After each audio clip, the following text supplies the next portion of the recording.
Hello and good afternoon, and welcome to another live training webinar by NDD.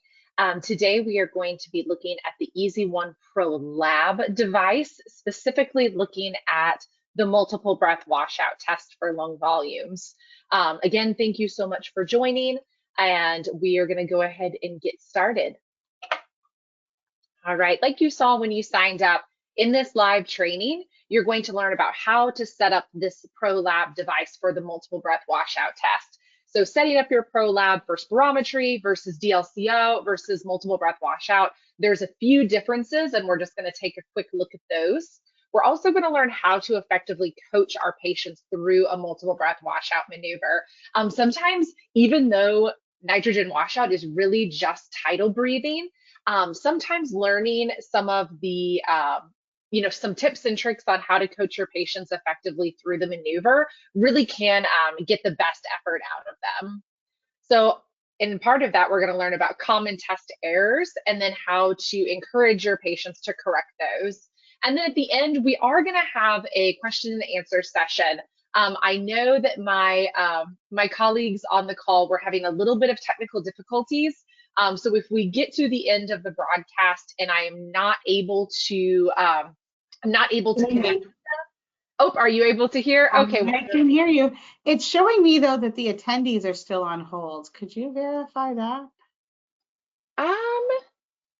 Mine is showing that we are broadcasting. Okay. So,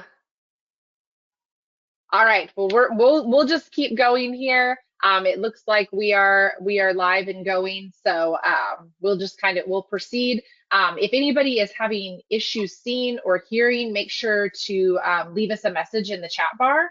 But it looks like that we are live and going. So thank you, Joy, for being able to hop on. No worries. So at the end, since Joy is here, we will have that live Q&A at the end. So at any point during the broadcast, be sure to utilize the chat feature and the question and answer feature on your toolbar. We'll be monitoring both of those sections. So if you have a question at any point, type it in. A lot of times Joy's great at answering quickly, but if not, we will take time at the end of the webinar to go through all of those questions. All right. So again, we are looking at the Pro LAB device and talking about multiple breath washout or nitrogen washout, or sometimes referred to, as you can see here, as the Fowler's method. This is a relatively easy test for our patients to perform, but it's a really complicated explanation. So we're just going to kind of go through the textbook definition here. This is a test for measuring anatomic dead space in the lungs during a respiratory cycle. We can also look at other parameters related to closure of airways and also distribution of air throughout the lungs as well. During the multiple breath washout test, the subject takes in 100% oxygen and exhales through a one-way valve that is going to measure that nitrogen content and the overall volume of gas. So really, again, you can see the very, very detailed explanation here. But really what we are doing is we are measuring the patient at rest. We know how much nitrogen is in the air at any given time.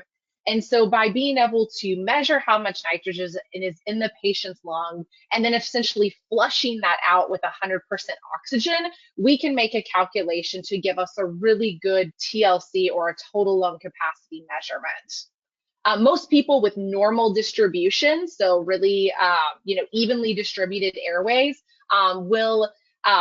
they'll normally reduce and down to 2.5% oxygen or completely washed out within 7 minutes. People with higher resistance or obstruction in their lungs can take longer to wash out. Most healthy patients take far less than 7 minutes, but just something that, so you guys know, sometimes for patients with known obstruction or restriction, this test can take a little bit longer. All right, most of us on the call are going to be very familiar with the graphic on the right-hand side of your screen. This is the textbook definition of the parts of a respiratory cycle. And the multiple breath washout test allows us to examine all of these lung volumes in our patient a lot more closely. So kind of just going through the list of parameters here, on the far right-hand side of the graph, you can see the TLC, or the total lung capacity. This is the volume in the lungs at the maximal inflation of the lungs, and then all the way down past the residual volumes, what is left in the lungs after a normal respiratory cycle. Going now to the far left side of that graph, our tidal volume. So this is the air that is moved in and out of the lungs during normal quiet breathing. This is what we are all doing right now, sitting here watching the webinar on our computer. Next is that vital capacity. You can see that that's the volume of air breathed in after the deepest inhalation, or excuse me, out after the deepest inhalation.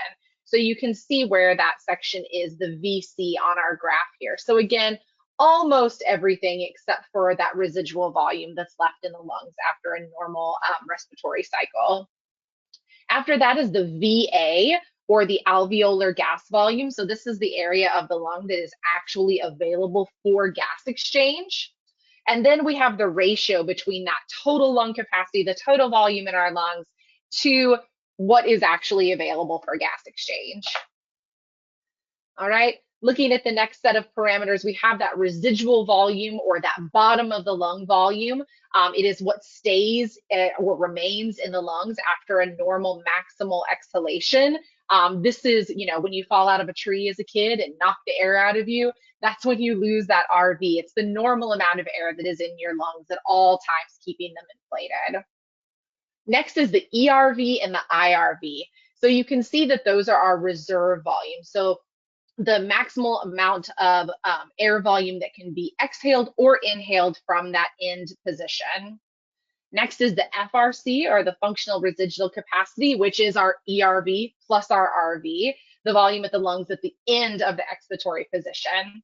And then last but not least, this one is a really interesting parameter that the Pro Lab does really, really well, but is the LCI, the lung clearance index. So this is looking at how well that air is distributed throughout the lungs. You know, how evenly dispersed are we actually ventilating those lungs? This is an important parameter in the CF community. And, you know, we really are hearing a lot more requests talking about LCI. So one question that we always get when we go in to do in-services on the Pro Lab is, why SVC, slow vital capacity? You know, we're talking about total lung capacity with nitrogen washout. So why do we always have to do an SVC prior to doing nitrogen washout? This is because nitrogen washout is able to measure almost everything that we need it to, but we need that SVC test to help kind of fill in those blanks to calculate that multiple breath TLC. So in order to get that TLC parameter during nitrogen washout, we have to perform an SVC within that same session with our patient.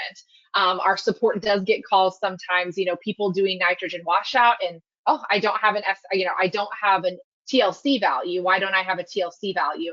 And it normally always ties back to either not having an SVC at all, or perhaps missing some important parameters that should be obtained during that SVC test. So we're going to spend just a little bit of time talking about SVC.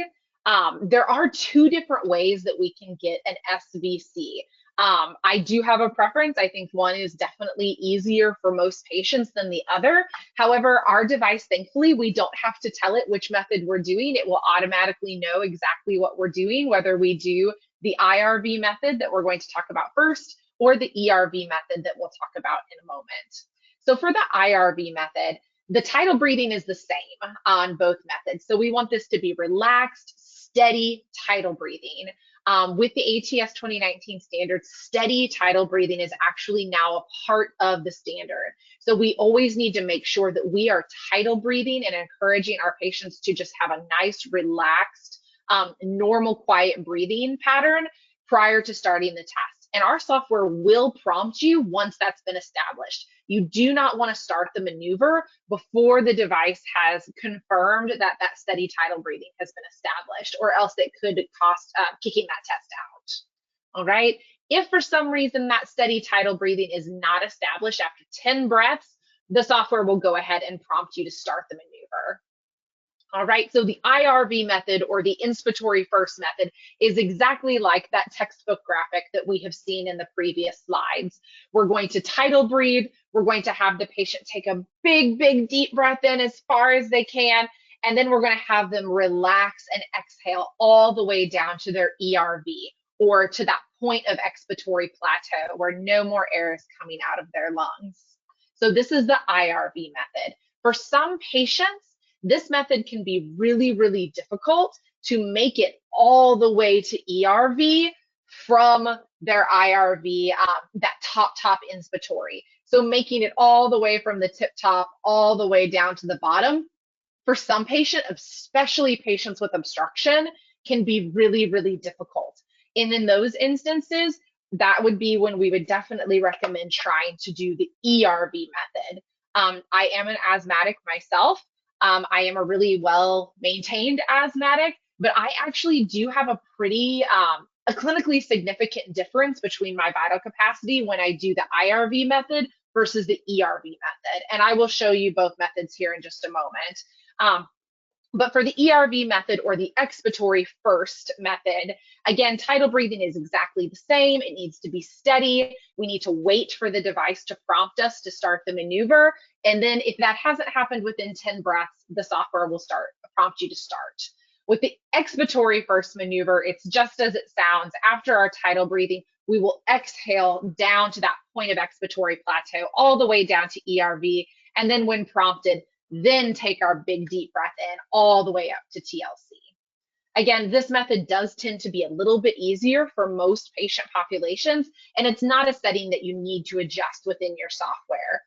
It will detect whether you are inhaling first or exhaling first, and the coaching bar will adjust accordingly. A few just quick tips on that SVC test. Again, we want the patients, this is a slow vital capacity. We don't want the patients huffing and puffing on this test. We want it to be a maximal inspiration and expiration at a relatively constant flow. We want to make sure that they can reach both extremes within 5 to 6 seconds. Again, for some obstructive patients, it's going to take them longer to get to that point of expiratory plateau, and we can terminate that at 15 seconds and continue on with the test if it's taking them that long to exhale. All right, again, this is a relaxed maneuver. We really do want to make sure that the patient is not pushing out hard and fast like they would on a traditional FVC or forced vital capacity test. Some quick quality checks on the SVC test. We want to make sure that there's no leaks at the mouth or the nose. This has an inspiratory component, so we always want to make sure that our patients are wearing their nose clips. We want to make sure that they're not obstructing the mouthpiece. A lot of people will try to play it like a trumpet or to put their tongue in the way. We want to make sure that they have a good teeth on top, tongue on bottom seal around the mouthpiece. Again, while this is a relaxed maneuver, we don't want it to be too slow, and we don't want any hesitation either. No glottic closure. Most of the time, glottic closure is all patient posture. So making sure that our patients are sitting up nice and tall during the maneuver, that they're not hunched over, closing off their airway, and chin elevated off the chest. That's just something that we can monitor during the test to help our patients along. All right, so I am going to go ahead and actually swap over so that you guys can see a quick example of the SVC test. So when we perform spirometry on the Pro LAB device, you'll notice that we actually only need the spirometry handle. So we can actually disconnect the motor block for spirometry. You'll see that there's a silver button on one side of your motor block. You can push that, line up the arrows, and then lift the motor block off of the spirometry handle. The holder on the side of your Pro LAB device is magnetized, so your motor block should stay in place while you do testing. All right, just like with any other of our tests, we do have an arrow on the top of the spirette and an arrow that you see I have marked on my Pro LAB. Those arrows, when we insert the spirette, are going to line up. If we happen to get the spirette in incorrectly, the device will prompt us that we have a spirette insertion error. So always just make sure those arrows are lined up. For this purpose today, I will be using the traditional spirette. We do have an inline filter solution for the Pro and Pro LAB that is the Pro Filter Kit. That is the only approved filter solution for this device. And it is a modified spirette with a forward-facing filter. And so it looks like this. And there's actually a setting in the software to adjust and let the device know that we would be using a filter for testing. So again, if you're using the Pro Filter Kit, again, you would still line up your Spirette FA arrow to arrow, push it all the way in, and then the filter is on the patient side. And again, the Pro Filter Kit should be used for all tests on the Pro and Pro Lab device. All right, so you would either be using this modified Spirette or the traditional Spirette for testing. All right, so again, for the SBC test, we only need the spirometry handle. I already have myself selected as a patient here in my software. Because of the webinar format, I am using the EasyOne PC software. I'm not casting from my Pro device. So when that filter message pops up, it will be a little bit different than what you will see on the Pro Lab. On the Pro Lab, you will see a picture of the Pro Filter Kit. In this example, you will see the solution for the PC device because of where I'm sharing my screen. So I already have myself entered as a patient on the device. So I'm going to go ahead and click on Test and then click on SVC. Right, because there's an inspiratory component, it is going to ask us to enter or confirm those environmental settings. So I'm going to go ahead and click Confirm.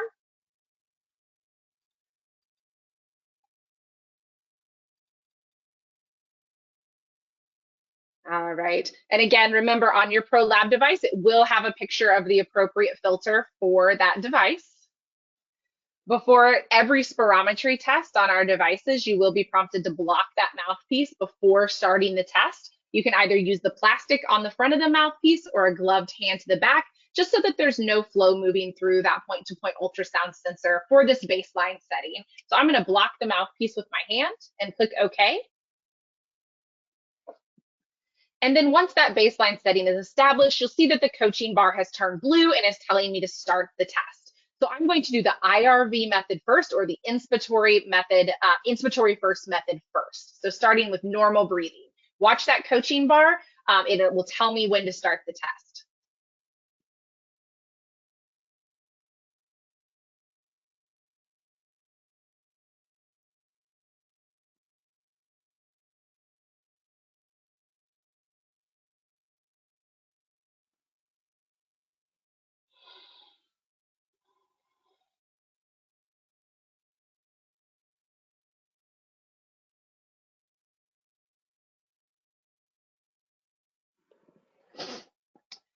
Awesome. So as you can see, I did the inspiratory maneuver first. The software gave me that instruction to take the big deep breath in and then to exhale fully down to that point of expiratory plateau. Right now, you'll see my session quality grade is only a D because I only have one test. SVC plays by the same spirometry rules as our FVL and FVC tests. We have to have a minimum of 3 acceptable, reproducible trials for the session to be complete. I'm going to go ahead and demonstrate the ERV method next, where I do the exhalation first. So again, just pay attention to those coaching bars.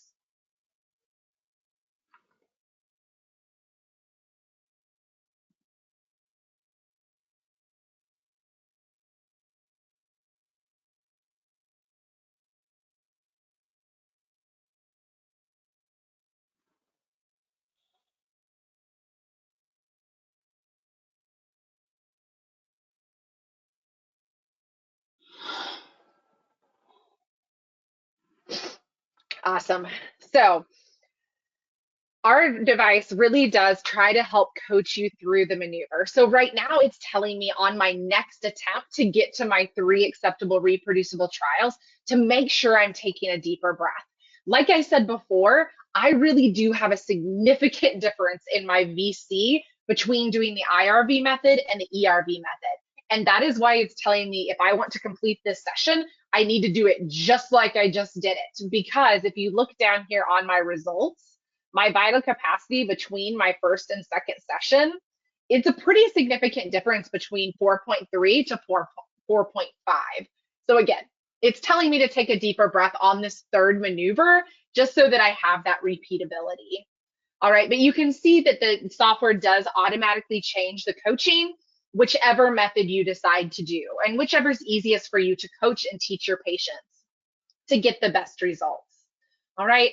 For time's sake, and because we want to spend more time in multiple breath washout, I'm not going to complete my SVC session, but I'm going to go ahead and click on test to go back out to our test menu. Again, we would want to do our 3 acceptable reproducible trials, session quality being an A or a B grade, and making sure that the software has told us that the session is complete.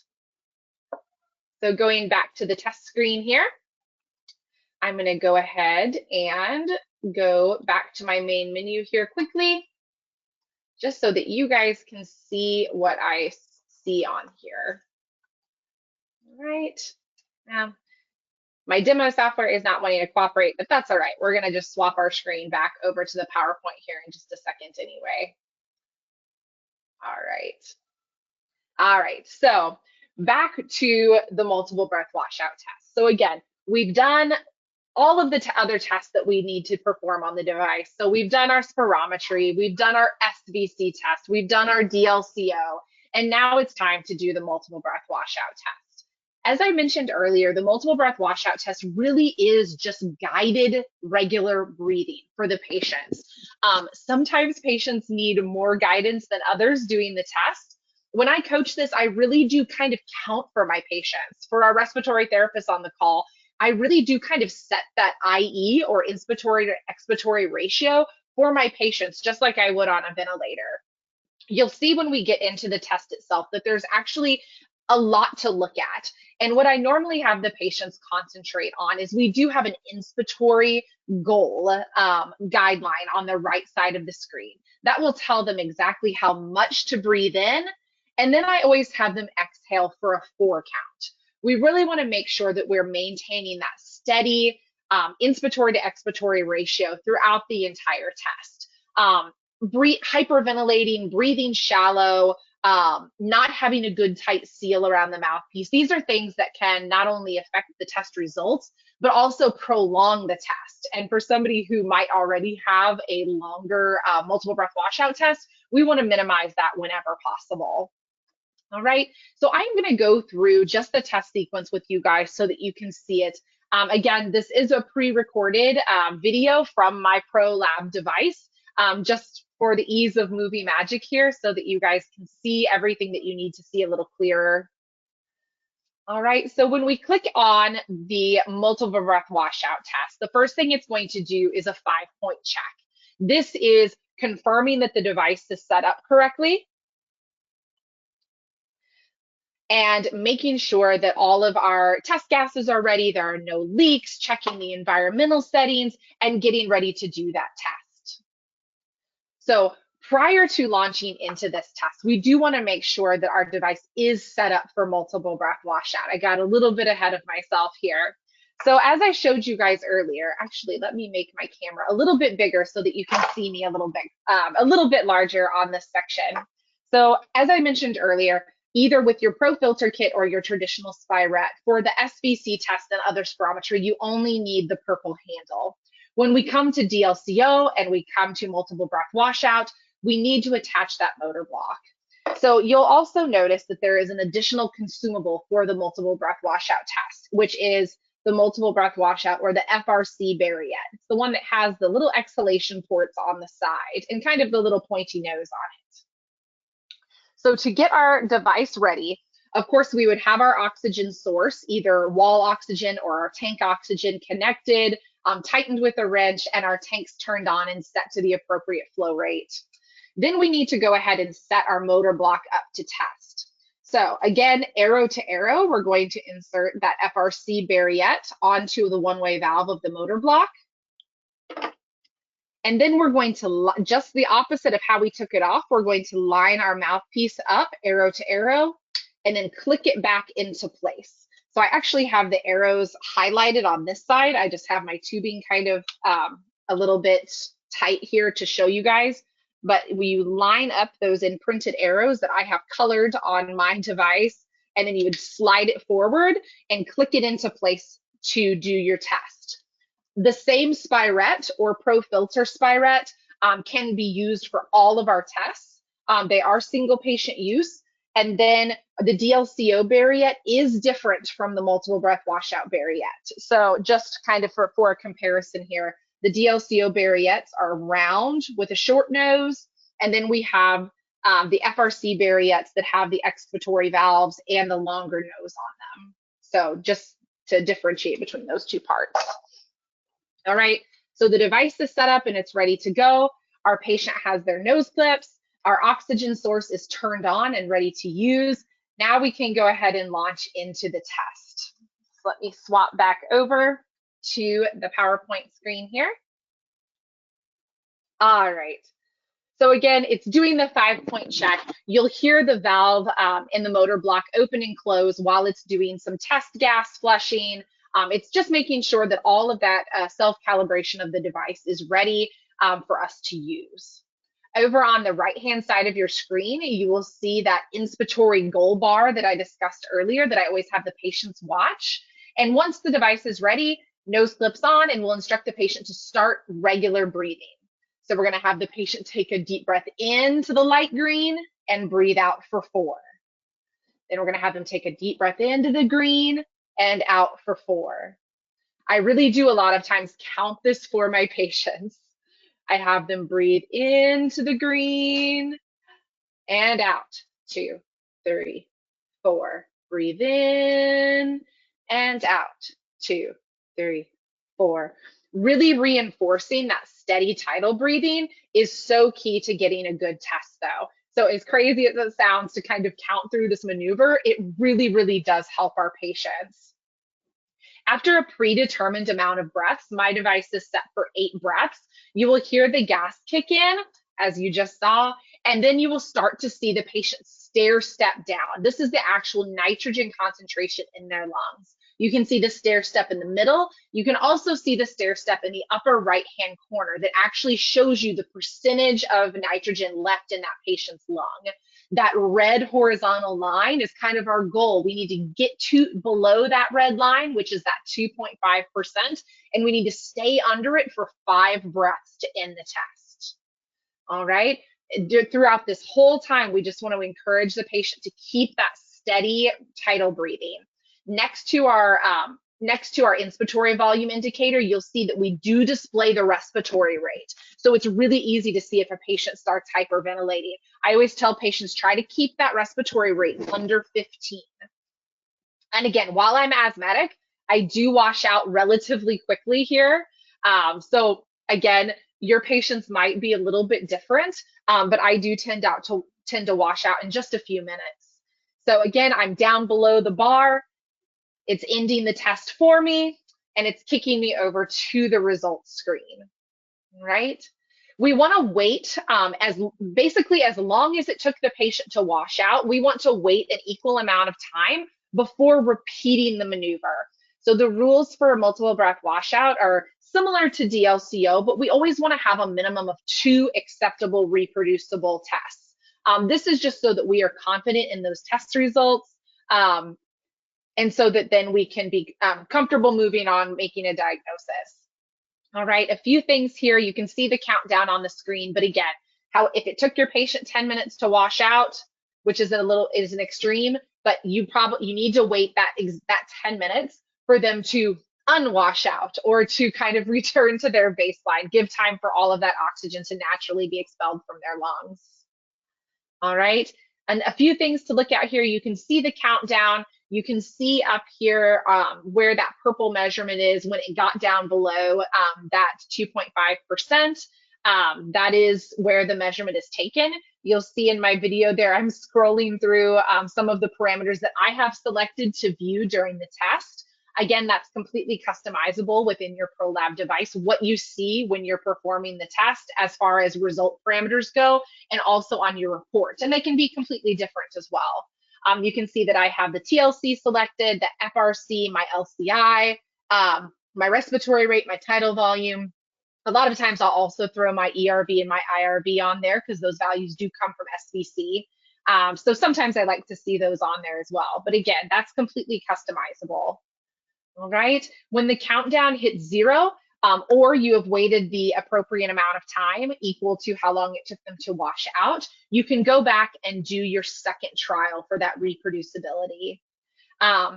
Any tips and tricks you can give the patient during their wait time, things that you can improve for the next trial if you're going to focus on making sure your breathing is more steady, making sure your breaths are big enough, small enough, making sure that they are not leaking during the maneuver, they have a really good tight seal on the mouthpiece, and their nose clips are firmly secured. All of that can be discussed so that you have another great trial in that second attempt. All right.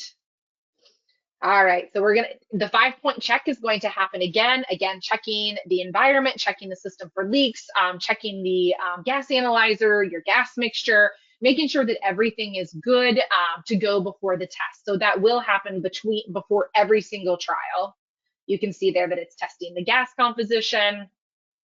And then once it's ready, you would hand the handle over to the patient, nose clips on, and start the test.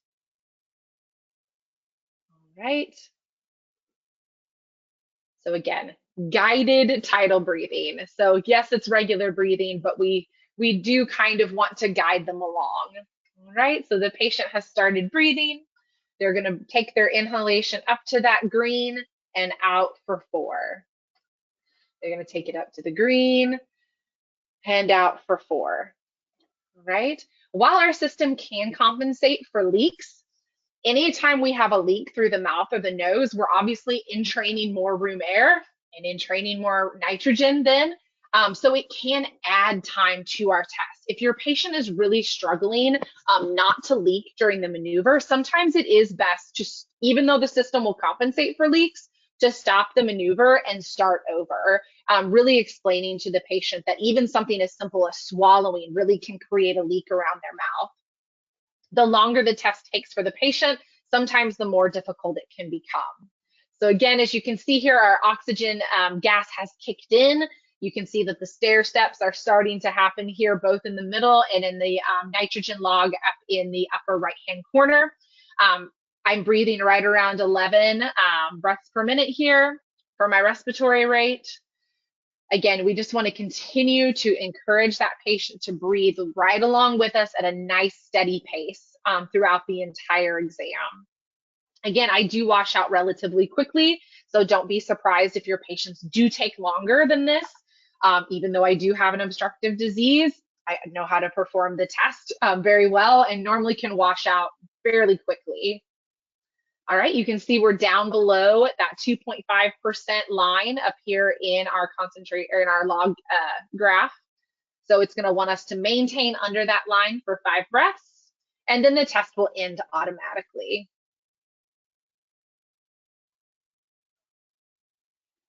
All right, should be shutting off after this breath.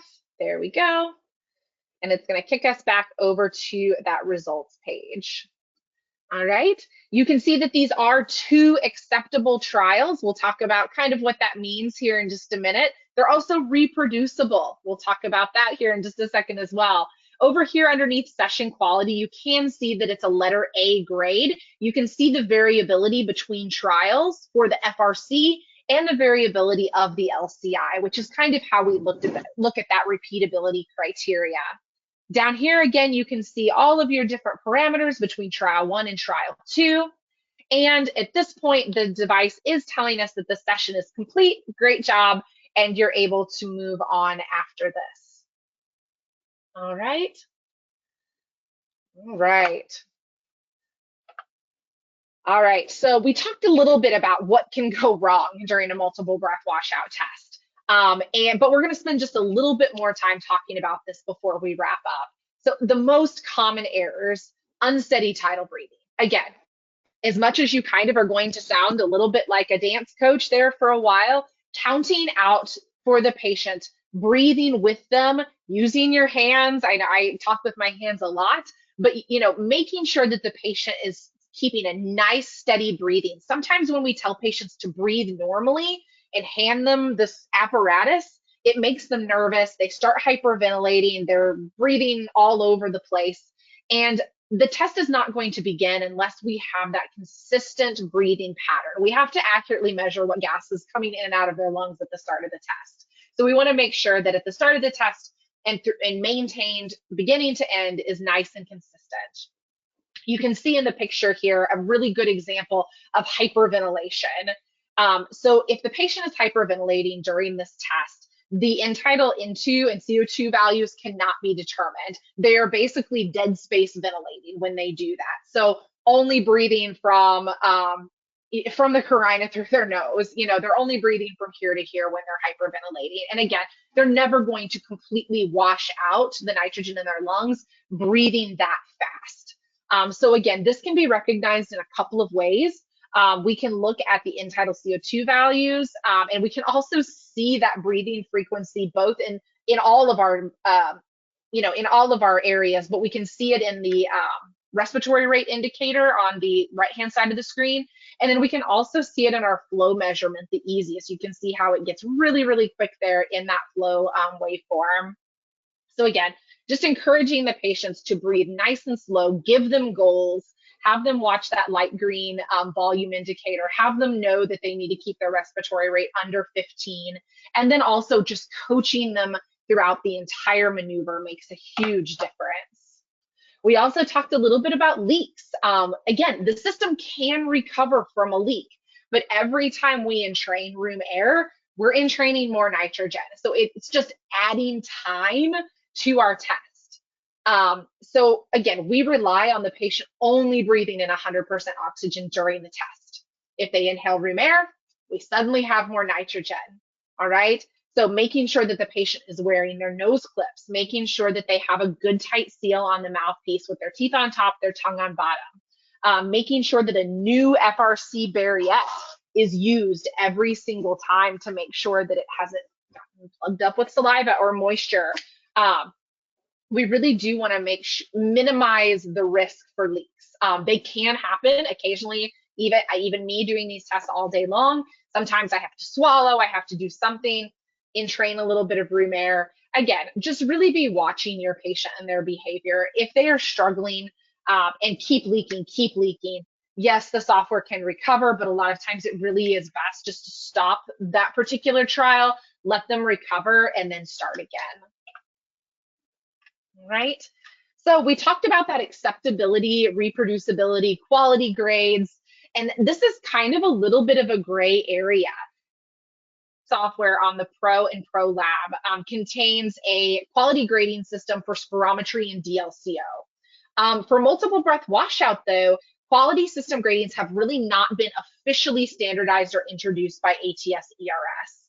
So for MBW, we have a grading system that is similar to that used in spirometry, and that's been implemented into our software for the Pro Lab as our defined quality and grading system, end of test criteria, etc. And this grading system is based on the ATS-ERS lung volumes consensus statement. So it isn't something that we completely made up on our own, but it's something that we chose to apply just so that you have that quality feedback while you're doing the test.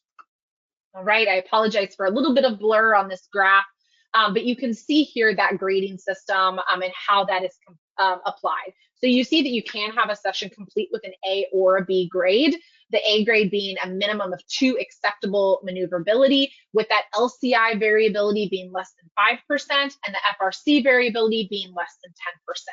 And you'll see as we go from A to F, that variability just gets larger and larger. Again, the session will complete once we've met the criteria for an A or a B grade, right? And again, this is based on the ATS lung volumes consensus statement, but it is not actually pulled from a published standard at this time.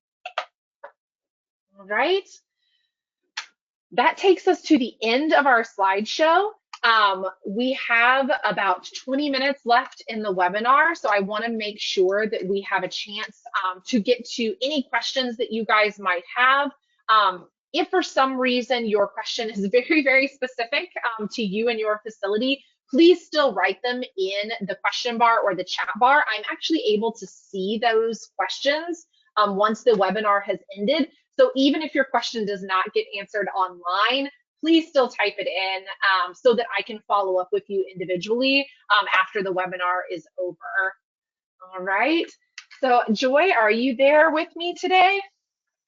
You actually have me, Jamie. It's Bianca. Oh, We Bianca's switched a back. little. Okay. I Hey, am that's here. I fixed my little technical issue, so I am on. fabulous. So I have been monitoring the chat, and there's been a few questions I've been able to answer, but I do have a Okay. question here. Um, Someone asking, is it possible to measure airway resistance with this test? So unfortunately, no. So really, airway, we can make a lot of assumptions about airway resistance, based on all of the tests that this can do, from spirometry all the way to lung volumes. But for a true airway resistance test, you really are looking at an FOT device or something that is geared more towards that. Multiple breath washout, while again, it can give us some idea about resistance when we put it together with all of the other tests on the device. Um, it's not an FOT device, and it will not be able to generate a resistance parameter. Really just looking at LCI and lung volumes with this one. Okay, let me take a look. I have another one coming in here. Let's see, give me one moment here. No worries. All right. I think that's it, Jamie. So I have one that's Oh, a bit wow. Okay. technical. I have one that's a bit Okay. technical that might be better answered offline. Okay. But Absolutely. otherwise, I've been able to answer most of these questions, and I think there's just one that's technical that might be better via email. Perfect. Yeah. And again, I can see all of these questions that you guys have typed in and see anything that Bianca has been able to type back to you guys. So feel free, of course, if questions come up afterwards, or if you are that person with the technical question, I will definitely take a look at it as soon as I get the analytics generated from this webinar, and get that answered for you guys. But if anything comes up after, please feel free to reach out. If you're viewing this recording, again, thank you for registering. We're so happy to be able to offer these monthly live trainings. It rotates topics and products every month. So just keep an eye on our website underneath the live training tab just to see what is coming up next. Kind of exciting at the end of the year. We hope that we have some new content for you guys that we're really excited about. But again, just thank you for being supporters of MDD and the Pro Lab device. And please, if you ever have questions, please, we have live chat on our website. We have an amazing service and support team. And of course, you can always email me anytime with your questions, and we will do the best to support you guys taking care of your patients. Well, again, thank you so much for joining. We'll let you guys go a little bit early today. And thank you again for attending, and we will see you again soon. Have a fantastic rest of your summer.